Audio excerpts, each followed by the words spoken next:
Hey everyone, and welcome back to the Health E-commerce Friday Live podcast. I'm your host, Amy Kading, Technical Product Manager and Marketing Services Director here at Get Healthy, and we're going live every Friday to discuss growing the business of health and wellness. Last week, we discussed the importance of healthy email lists, and today we're going to explain why healthy content equals healthier clients. Returning from last week, our special guest is our Director of Marketing, Courtney Bell. Thanks for coming back for more, Courtney. Happy to be here. How are you? I'm good. It's Friday. That's true. Yeah. Well, let's dive in and let's start with what exactly content marketing is. So, how would you define it, Courtney? Yeah, so from a very simplistic standpoint, content marketing is anything that's going out to your audience. It's an external facing kind of distributing of different avenues. So it could be, for an example, a blog post or a email or a post on social media. Any of those things can fall into content marketing. And the real definition of it, though, is it's a strategic approach, and it's really focused on creating and distributing valuable, relevant, and consistent content to attract and retain a clearly defined audience and ultimately to drive profitable customer action. So there are a few things when you are considering content marketing as a practitioner. You want to make sure that you are delivering. I want to pull out a couple of keywords from that definition, and the first two are valuable and relevant. So when you are a practitioner, it is incredibly important for you to bring value to your clients and relevance. So we talked a bit about healthy email list last week, delivering valuable content there, and delivering it at the right time, right? Because if you send the same kind of content every single time to the same list, then your list is going to be less engaged. And it kind of goes the same for content. So it really needs to be something that people want to hear. So, if you're sending something very specific about, PCOS, for instance, and people don't, that list is not really, doesn't have that, or doesn't have a history of that, or something like that, it may not resonate with them.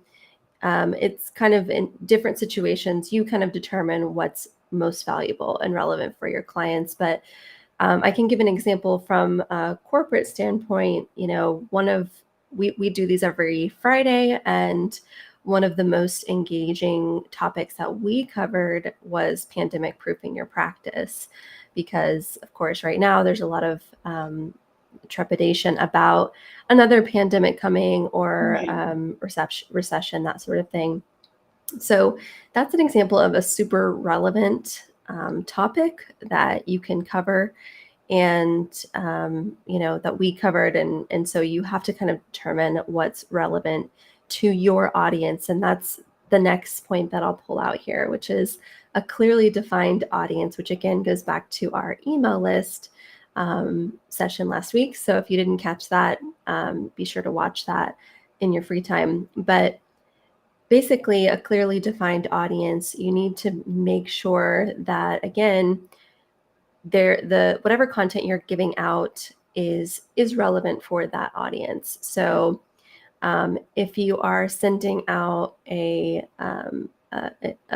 you're having you have a blog post or something like that, or you have an email list collection for an event, then you want to come up with a specific welcome email series for that email collection form from that event specifically, and make sure that your welcome series isn't just generic, that it goes specifically to that audience. Right.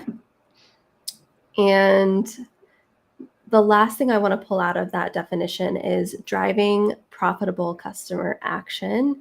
So essentially, or at the end of the day, content marketing is something you want to be doing in your business as a whole, but we're going to kind of cover how to apply this to your online store today.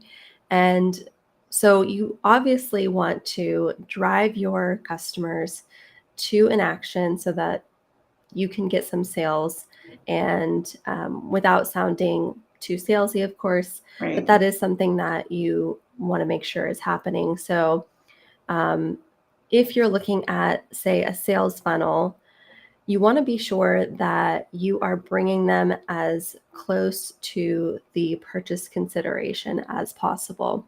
So you want to be sure that at the beginning, so as you can see here, step one is awareness. So if you want to grow your audience, then content marketing is a great way to do that. And you need to first make them aware of what you're doing, right? You need to make sure that they know, you give some exposure to what you're doing. And then the second step is consideration. So you are maybe educating them, giving them more content. And so they think about over time, considering a purchase from you, they're trusting you, they're getting to know you and your brand. And then you want to think about finally getting them to the point of conversion. So on step three, you don't want to start there. You don't want to just kind of send people a sale right away. Right. You don't want to, introduce them to your email list and say, I'm having a sale, come on down, if they have no idea who you are and it's the first time that you've engaged with them. So you want to get people to as close to purchase consideration as possible. And there is a direct correlation between conversion rate and content quality. So the way that you can get them to purchase consideration, it's really important that you consider the quality of your content. And we're going to get into kind of a little bit more about that. Awesome.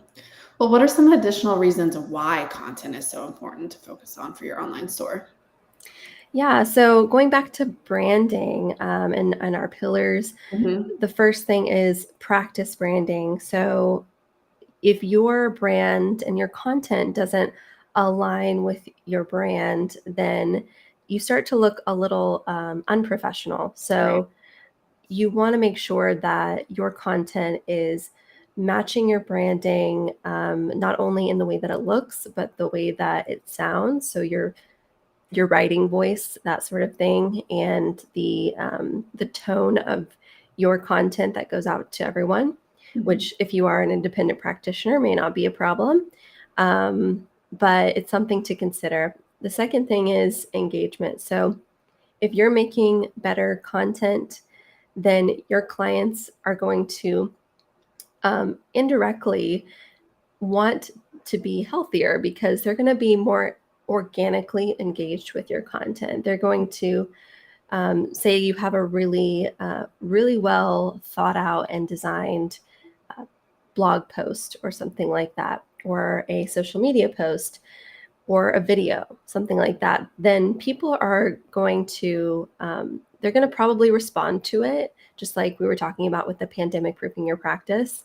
They're going to respond to it organically because it's just interesting, if it's relevant, and if it is,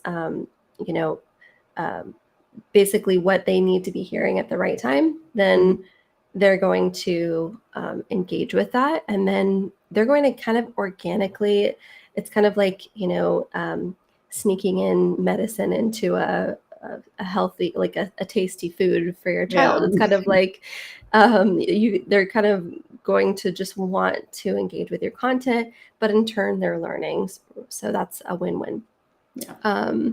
The other thing is the customer journey. So they need to have a positive experience, going back to trust. When you are a trusted practitioner resource, your customer journey needs to be excellent. So that is a very important part of not only building your trust as a practice or a practitioner, but also giving them a better experience so that they do get closer to trusting you enough to purchase from you through your store. Right. And I think it's good to highlight, like in that customer journey and in the sales funnel, it always costs more at the top to acquire customers versus when you already have them to retain them. So making sure that you're sending them relevant content, you're having a positive experience, because if they leave, then it's almost like you're paying double to try and get them back. So that customer journey experience is so important. And I think it goes back, just like you said, that quality content is what's going to lead to ultimately more conversion. So Yeah, absolutely.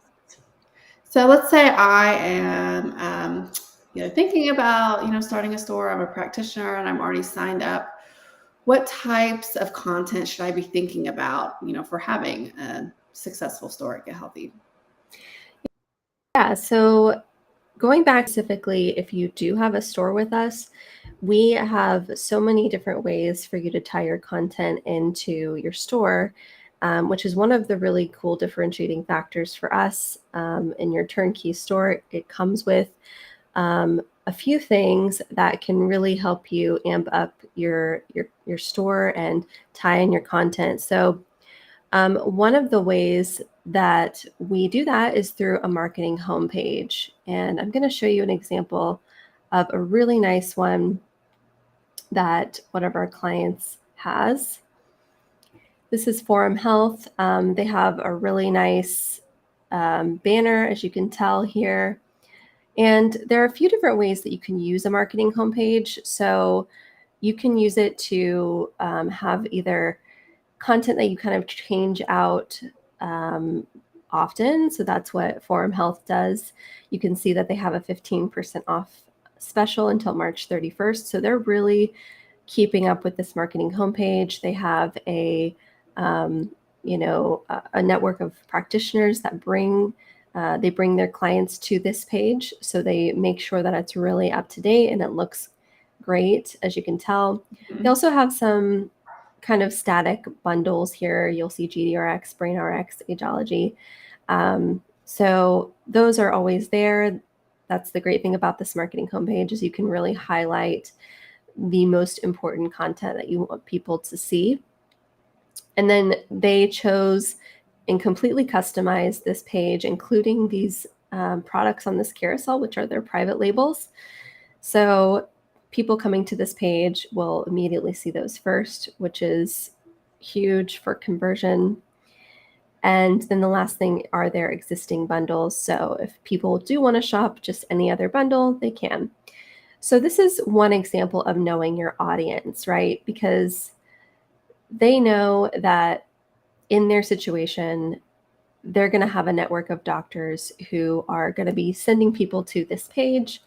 And that network of doctors kind of needs the relevant information on this front page. So that's a good example of sort of a dynamic page. And I'll show you another example of, let's see, bear with me. Sure. Yeah, it's a great example. And I think it's important to point out too, not everybody has, their own marketing site. So a page like this is great when you're using other content, externally to drive people to your store, especially if they're not that familiar with you. So instead of sending them like straight to a product page, send them to the home page, they get, a little bit more of an experience with you, and then can kind of continue on their customer journey from there as well. So it's a great, place to have for external marketing for sure. Yeah, exactly. And that's kind of how this example uses this page. So this is really just static content. You can see that they say enter the apothecary. So they keep that up all the time because they sort of use this as a marketing page, if you will. And they always have the call out to book a consultation or enroll in their courses. And it's just a really great example of also consistency in branding and consistency and a good flow here. They also have their private label products. So this is a truly branded experience. And anybody who's going to be visiting this marketing homepage will be able to navigate it in a really nice way. So this is an example of someone really using content marketing well through our platform specifically. Mhm. Another way that we are able to help you tie in your content is through the product pages as well. Right. So basically, you can customize those, and I'll show you one of those. So you have the option to tie in your review and your information. So if you have specific reviews or a video you'd like to include or an infographic that is specifically coming from you on this specific product. So if I scroll up, this is Selenium from Pure Encapsulations. But this practitioner has really gone above and beyond to personalize this page so that whenever she's doing a blog or whenever she's doing a podcast or something like that, she can just link this page in the description of the podcast, for instance, and people can go and see why she specifically likes this product in particular, which is an amazing way to really take it to the next level with your content. That looks great. And then the last way that we help our practitioners is through program pages. So we not only offer templated programs for our practitioners, but we do also offer personalized programs. So you can actually work with Amy to come up with, and Amy and Tracy and myself to come up with custom programs and program pages. So this is an example of one that we did. This was last year, Maintain, Don't Gain. So this is a really cool example that we did in November for people who are probably going to be eating over the holidays, and they kind of came to terms that they wouldn't be losing weight, and they just wanted to maintain over the holidays. So we called it Maintain, Don't Gain program, and they were able to purchase 2 flavors of a kitted product. And down here, we kind of show some interesting information about the product, what it includes. It also included a complete booklet guide. And the other thing about this is that we offer a group component. So you can run the program with a group. You can start your own Facebook group, and basically that group will be supported by you, but we give you all of the information and all of the videos and all the things you need so that you can simply plug and play and run that program through the date specified. So it's a really, really great resource. I think, I mean, we've seen a lot of success with it. Practitioners love having just something that they can run easily, and all they have to do really is just support their patients. Yeah, that's great.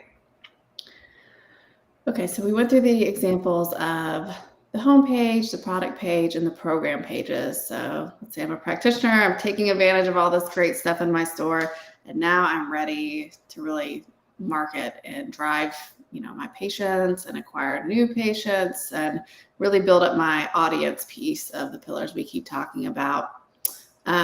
So what are some examples of that? And I guess going back to audience, who's your demographic and where do they engage?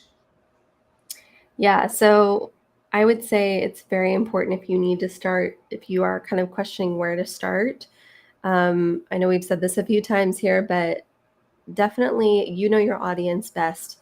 So think about where they are engaging. Are they on, you hear about social media, but maybe your audience isn't on social media. So Right. obviously don't go that route. Maybe they listen to podcasts.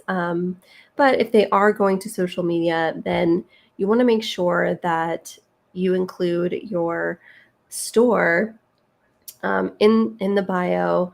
Whatever channel you're using, make sure that you link your store, just your front page. If you have a great marketing homepage, then they're going to see it and be able to navigate it easily. Make sure that you are linking at least your homepage in your social channels so that people can shop anytime. If you are going on a podcast, like I said before, include the store link in the episode description. You're able to customize each episode description. So if you have a specific product you're talking about, like we showed you with the EBV store, the Selenium, then you can link that directly into the product description, right? So email, that's a pretty simple one. You can just directly link to products, but make sure that you are using the closest link that you can that leads them to the purchase consideration. So if they need to be a little more educated, then send them to maybe a custom program page like we have. If they need maybe a little less education, but they want to know more about the product, and you feel like you haven't really gone over the information very, very thoroughly, then send them the product page. If you feel like you've really covered it all, like through a blog post or something like that, then put it at the bottom, and you can even link out directly to the cart. So if you feel like you've basically given them everything they would need to know about the product, and you feel like they're educated enough, then go ahead and link that cart link, and we call them buy now links.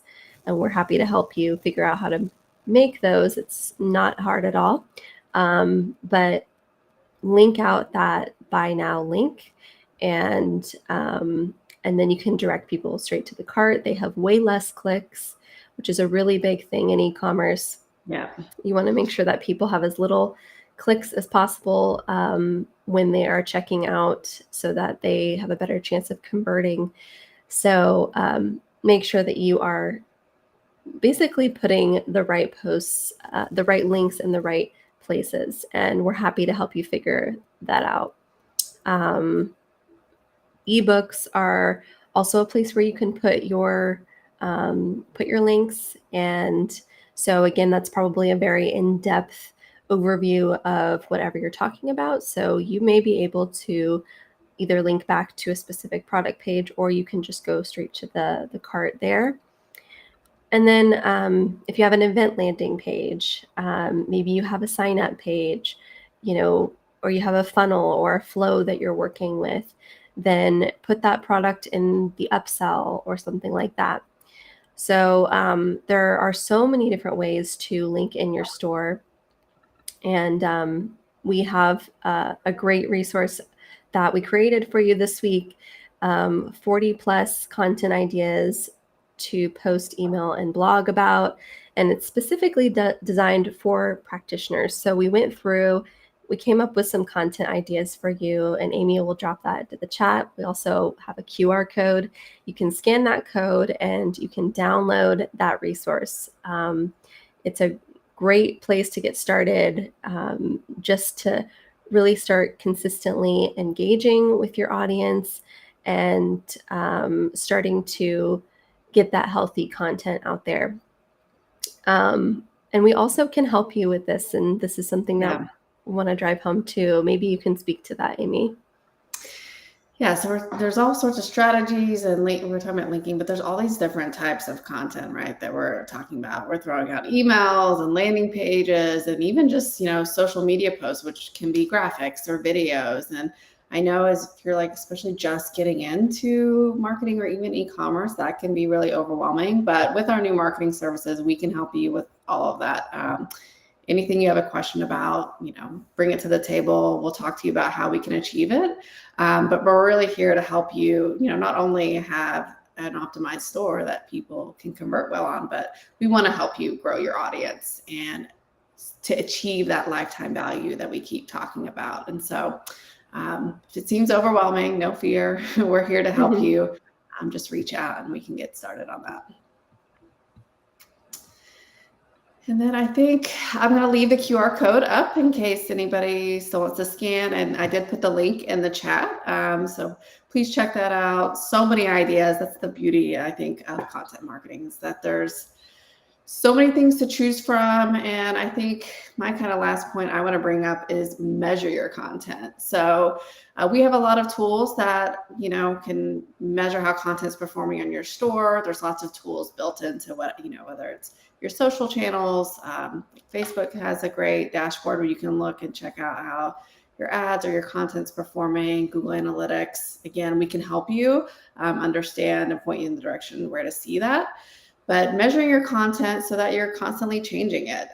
Like last week when we talked about those KPIs for email, like keep an eye on your opens and click rates and conversion rates. Because if people aren't engaging or converting, like try something else, try a different segment. So, it's always going to be evolving. Your audience will and should always be evolving. And so really make sure you're using the tools that you have to measure your content and adjust accordingly. Because, seasons change, external climates change. The pandemic is a great example where people had to shift their content completely to address that for a long period of time. So it's just important to keep in mind that don't just set it and forget it, keep an eye on it. Yeah, absolutely. I mean, there's kind of a balance between having everything set ahead of time and making sure that you don't get lax about it, and that you are keeping things relevant because, maybe, for me, it helps to do like a quarterly reminder or something like that, so that I don't forget to, I tend to be a set it and forget it kind of person. And, I love routine and I love, getting things done ahead of time. But, that's not always what the market calls for. So, super important to maybe just remind yourself, set an alarm or something if you need to just review and make sure, that those campaigns are really working for you. Yeah. And it's one of my favorite things about working in e-commerce is that we can react so quickly, right? It's a lot easier to change a graphic on a website versus like printing out a giant banner for your brick and mortar store. So it's a really, great tool that we have and that we can do that. Yeah, we're all digital and virtual. So it's awesome. It's a very exciting time to be, in D2C for sure. Yeah. Well, thank you, Courtney. That was lots of great information. Really excited. We'll be tackling more topics, kind of more in the marketing realm as weeks to come. So we've got a lot more to chat about. I'm looking forward to that. If anybody has any questions today, feel free to reach out to me directly at amy.kading@gethealthy.store, or you can visit our website at gethealthy.store/contact. Make sure you follow and subscribe to our social channels. Please join us next week. Tracy Stroup will be returning to talk about why groups and programs are essential to your wellness business. So plenty of stuff to talk about. We've got a lot more to come. We appreciate you for watching and hope everyone has a great weekend. Thank you.